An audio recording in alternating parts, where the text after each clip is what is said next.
يا مساء الخير، ازيكم عاملين ايه حبايبي؟ وحشني.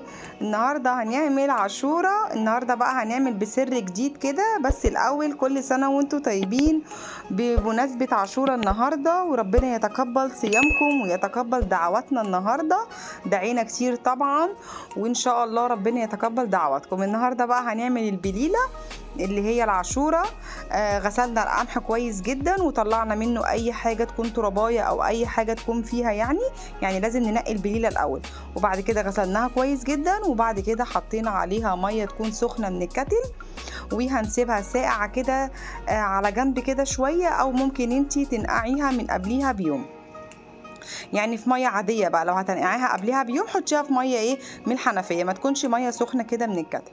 وبعد كده حطيناها بقى كده في الحله، وهننزل برضو بميه سخنه، وهنسيبها بتاع ساعة كده على النار. مجرد ما هتغلي كده مننا هنغطي زي الشمعة، ولو عايزت مننا مية تاني هنبتدي نحط لها برضو مية سخنة. ومجرد ما هنحس بالشكل ده كده ان هي خلاص استوت مننا واتفتحت كده البليلة معانا، القمحة دي اتفتحت معانا، يبقى هي كده خلاص استوت تمام. وبعد كده هنزل بكيلو اللبن بتاعي.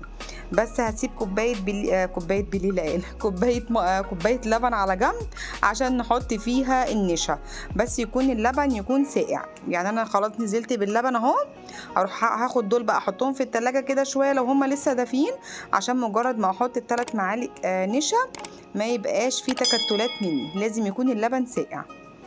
وبعد كده خلاص هقلب بقى كويس جدا. النهارده بقى هنعمل سر جديد علشان نبسط ولادنا. انا عندي الولاد ما بتحبش البليله. النهارده بقى هنحط سر جديد كده. بصراحه الولاد كلوا مني البليله وكانوا عايزين تاني، قلت لهم يا ريتني كنت كترت.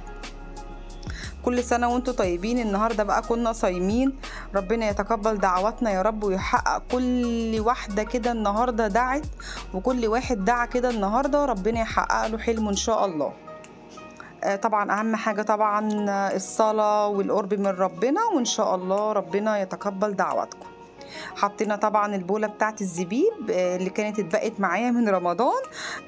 بصراحة كانت طعمها تحفة لما حطيت فيها الزبيب كده، استوى كده شوية كده فيها طري بقى معايا كده، يعني ما حسيناش بيه، بس هو مدي طعم كده تغيير شوية. هو ده بقى السر الجديد النهاردة، الكريم كراميل. عجب الولاد بجد، وجربيها هتعجبك خالص.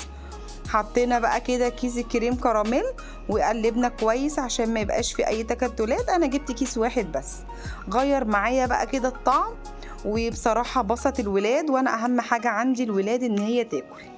الولاد دايما من ما اعمل البليله ما بيحبوش ياكلوها، مش عارفه ليه، عشان الحب بتاعها ولا ايه مش عارفه، مع اني ببقى مسوياها كويس جدا. بيحبوا الرز بلبن اكتر. بس بصراحه قلت بقى ايه، نحط السر الجديد ده. كلوا بقى منها النهارده، ويا ماما حط لنا كريم كراميل على الوش. وطبعا الباكت بتاع الكريم كراميل اللي هو العلبه، يعني بيبقى فيها كيس كده كريم كراميل من جوه.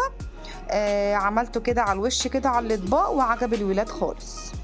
وبصراحه كان مدي يعني ايه طعم كده للبليله النهارده، كان حلو جدا. حطينا بقى نص كوبايه سكر. السكر ده ايه زي ما انت ما تكوني عايزه، يعني دوقي كده السكر اللي انت عايزاه، 3-4 معالق، ربع كوبايه، نص كوبايه، زي ما انت ما تكوني عايزه في السكر، يعني ملهوش مقدار. هنقلب كويس كده السكر. نيجي بقى هنا خلاص اللبن بتاعي كان ساقع، ما كانش دافي خالص. نزلنا ب3 معالق النشا، وهقلبهم كويس عشان ما يبقاش فيه اي تكتلات. وبعد كده هنزل ايه على البليله على طول. النهارده بقى كنا صايمين، وبعد بقى ما فطرنا كلنا بقى البليله. كنا حاطينها بقى كده في التلاجة. حطينا بقى كده البليله اللبن بتاعي بالنشا، ويا دوبك 10 دقايق، وابتديت بعد كده احط بقى ايه كيسين الفانيليا بتوعي.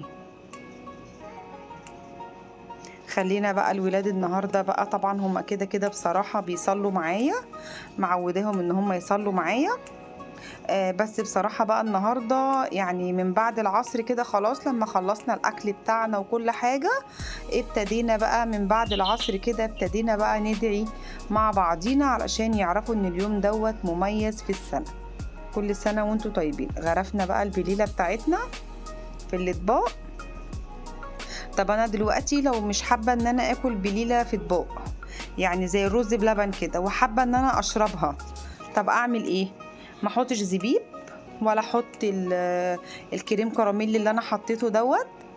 انا يا دوبك هلف كده النشا باللبن حاجه بسيطه قوي، وهغرف في كوبايات بس. ايه يعني ما يتقلش مني النشا، ممكن تعملي معلقه واحده بس. تمام. وما تحطيش الكريم كراميل ولا الزبيب ولا اي حاجه، وما تخليهاش تتقل معاكي، خفيفه خالص كده.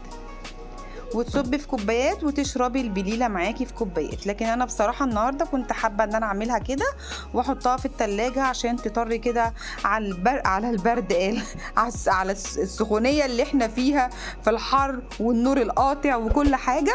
فلازم طبعا النهارده نعمل حاجه كده تطري على قلوبنا، وكنا حاطينها في التلاجة بصراحه وكانت طعمها تحفه. وما تنسينيش بالاشتراك وباللايك، وبحبكم في الله، وكل سنه وانتم طيبين، والسلام عليكم ورحمة الله وبركاته.